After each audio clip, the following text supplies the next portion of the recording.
لا لا هن اللي بيعرفوا اليوم. ما فينا ننكر انه ابو محمد الجولاني له شعبيه عند قسم كبير من السوريين. هذه الشعبيه سببها الاخر، سببها انه هن اليوم يكرهون بشار الاسد، يكرهون المرحله اللي اجى فيها بشار الاسد. ففي عالم خلص وقفت مع ابو محمد الجولاني لا ورفعت.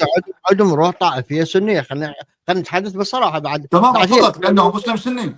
تتكشف بصراحه يعني. يعني هو يعني لو فقط واقف معه لانه مسلم طائفي سني. اساسي يعني. ها هو واقف معه فقط لانه مسلم سني.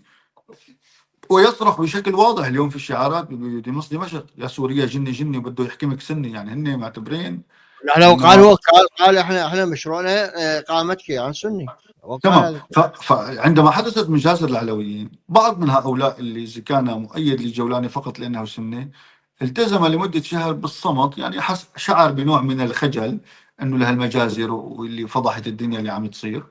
هلا اليوم خفت وتيرة المجازر ولم تتوقف، فعادوا إلى الساحة بشكل أوقح أنه لا، نحن معك يا أبو محمد، وأنتو نحن معك لأنك سني وهو مليح.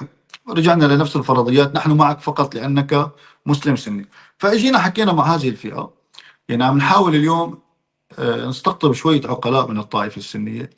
قلنا لهم وبشكل واضح يعني وبكل محبة: اليوم الطائفة السنية في سوريا سواء سنة عرب أو سنة كرد اليوم قدمت مئات المفكرين والباحثين حول العالم. يعني اليوم قياديين أو سياسيين، خلينا نقول اليوم في كثير من الطائفة السنية السوريين خرجوا وهم مستلمين مناصب وشركات وناجحين في دول أوروبا وأمريكا.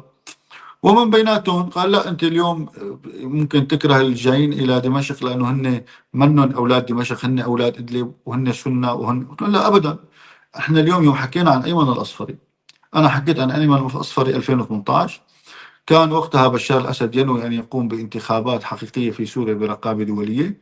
يعني انتخابات مثل أي بلد بالعالم، عندك مرشحين ثلاثة وكل واحد عنده برنامجه وكل واحد بده يحط ميزانية حملة انتخابية مليار 2 3 4 مليار. هيك اللي كان الكلام إنه يعني. فكان الكلام عن الأصفري إنه سوف يدخل وهو مرشح، ويعني مرضي عليه بريطانيا، مرضي عليه أمريكيا، وهو رجل علماني متنور، خلفيته سنية. يعني هو من خلفية مسلمة سنية من إدلب، من نفس المحافظة اللي اعتبروا أنه نحن معادينه لأنه من إدلب.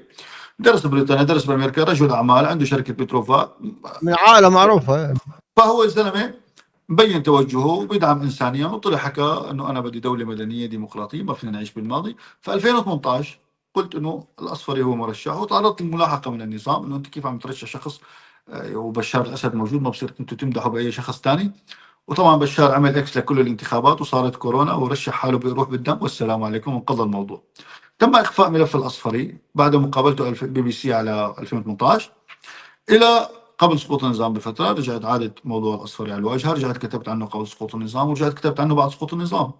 وحاولوا تلبيسه الحكومه انه نحن خلينا نجيب رجل مثل الاصفري، نعمله باش كاتب عنا يعني خدمة شيء انه بينفذ اللي بدنا اياه وبشكلنا حكومة على مزاجنا. رفض الاصفري لانه بيعرف هاي المرحلة محروقة، سحب حاله واصدر بيان عن مؤسسته انه انا لا نعرض علي حكومة ولا بدي شكل حكومة مع الجولاني. واختفى الاصفري على فترة ما حكى شيء. بعد فترة بيحصل انقلاب قطري، انقلاب قطري. يعني اليوم الان قلت لك ليكو هاي بقطر موجود. النظريه موجوده طبعا. واحد بيقول لك ليكو اليوم بقطر وعم يستقبلوه يبوسوه يقفلوه. القطريين بشكل واضح قالوا انه نحن اليوم استقبلوا، انتهى الموضوع يعني. تماما. يعني الشيباني قال انه نحن نحن اليوم نشكر قطر لانه دعمتنا من اول يوم. يعني قطر يعني ايدها فيهم للعظم، يعني هي اعطيتهم مصاري كل عمرهم، يعني ما فيهم ينكروا قطر.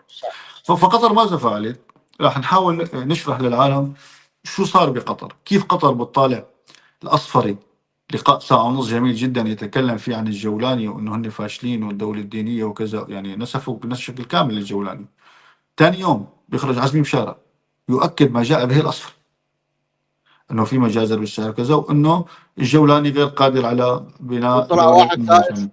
يعني عزم بشارة تحدث كانما واحد تمام. من عندكم يعني. تمام. بعد 3 أيام خرج غسان عبود صاحب أورينت ليقول أنه يأمل بسوريا أفضل، وأنه الشعب بحب القيادة والقيادة بتحبه، لكن القيادة ليست عملية وليست مرنة وقراراتها متخلفة. يعني غسان عبود تبع أورينت تصور لوين.